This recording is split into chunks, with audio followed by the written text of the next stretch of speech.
আমি আপনাদের রমা রান্নাঘর থেকে বলছি। আজকে আপনাদের কাছে যে রেসিপিটা নিয়ে উপস্থিত হচ্ছি সেটা হচ্ছে বাদশাহী আপনার পালং শাকের পনির তরকারি। বাদশাহী এই কারণে আমি বললাম, এটা সচরাচর অনেকেই বেশি মশলা করে না, কিন্তু এখানে আমি যে মশলাগুলি দিয়ে করব সেটা আপনারা দেখতে থাকুন আমি কিভাবে এটাকে তৈরি করছি। আমি গ্যাসটাকে ধরিয়েছি, ধরিয়ে তার মধ্যে আমি এটা রান্না করব সাদা তেলেতে। সাদা তেল দিয়েছি, দুটো তেজপাতা দিয়েছি।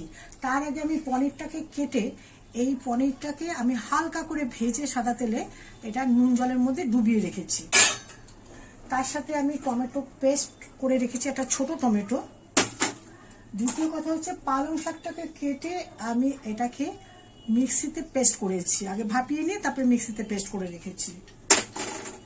এটার মধ্যে আমি জিরে আর 1 চামচ জিরে আর 1/2 চামচ আপনার হলুদ দিয়েছি। তার সঙ্গে দিয়েছি 1 চামচ পোস্ত আর 1 চামচ কাজু বাটা। ব্যবহার করব আমি মাখন, দেব গরম মশলা, চিনি সামান্য মিষ্টির জন্য ব্যবহার করব, দই 1 চামচ আমি সাদা দই ঘরে পাতা সেটাকে আমি ফেটিয়ে রেখে দিয়েছি। এবার আমি রান্নাটা স্টার্ট করতে যাচ্ছি। আমার তেল গরম হয়ে গেছে, একে একে আমি সমস্ত মশলাগুলি দিতে শুরু করছি। প্রথমে আমি জিরেটাকে দিয়ে দিলাম,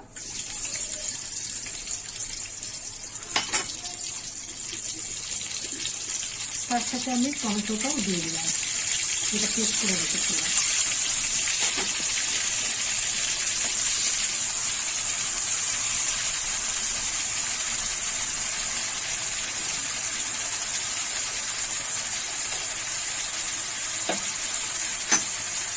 হাফ চামচ আমি নুন দিলাম।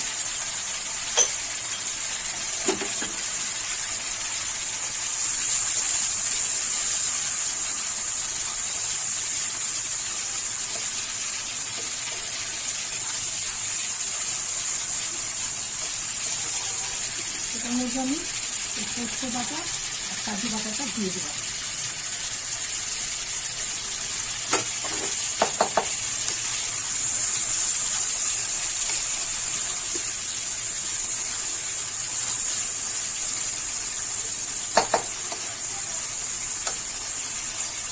এর মধ্যে আমি এই যে সাদা দইটা আমি ফেটিয়ে রেখেছি এটা আমি ঢেলে দিচ্ছি।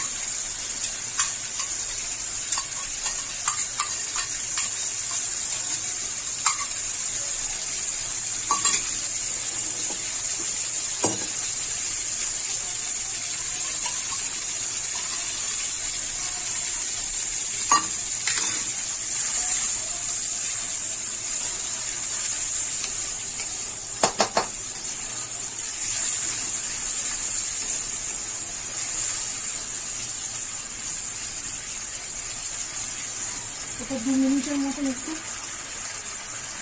সিম করে নিয়ে আমি করবো, নাড়াচাড়া করবো। এবার এটা কষানো হয়ে গেছে, আমি এটার মধ্যে এই পালংয়ের পেস্টটা দিয়ে দিলাম।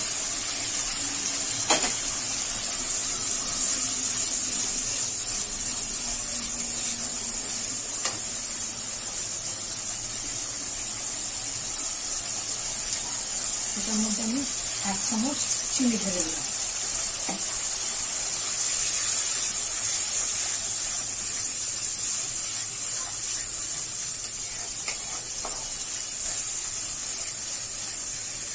আরো মিনিট 2 লাগবে এটাকে একটু নাড়াচাড়া করতে। এবার এটা হয়ে গেছে, আমি এর মধ্যে পনিরটা ঢেলে দেবো।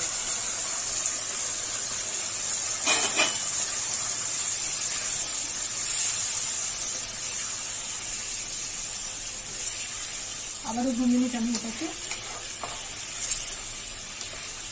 সেদ্ধ হবার জন্য দিচ্ছি। বলো, এখন রান্নাটা আমার কমপ্লিট হয়ে গেছে। আমি এখন গ্যাসটাকে বন্ধ করে দিচ্ছি, দিয়ে এর মধ্যে আমি মাখন দিচ্ছি আটাটা।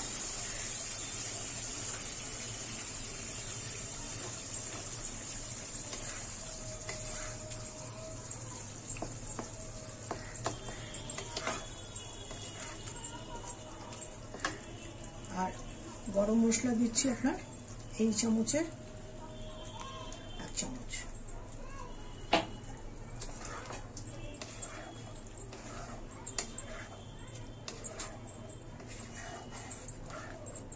বন্ধুরা, আজকের মতন রান্নাটা আমি এখানেই নাকি শেষ করছি। আপনারা এই রান্নাটা করে খেয়ে দেখবেন কীরকম লাগছে, কমেন্ট বক্সে আমাকে জানাবেন আপনাদের কেমন লেগেছে, আর আমাকে সাবস্ক্রাইব করবেন, লাইক এবং শেয়ার করবেন। আজকের মতন এখানেই, এরপরে আমি আবার একটা নতুন রেসিপি নিয়ে আপনাদের সামনে উপস্থিত হব। আসি বন্ধুরা।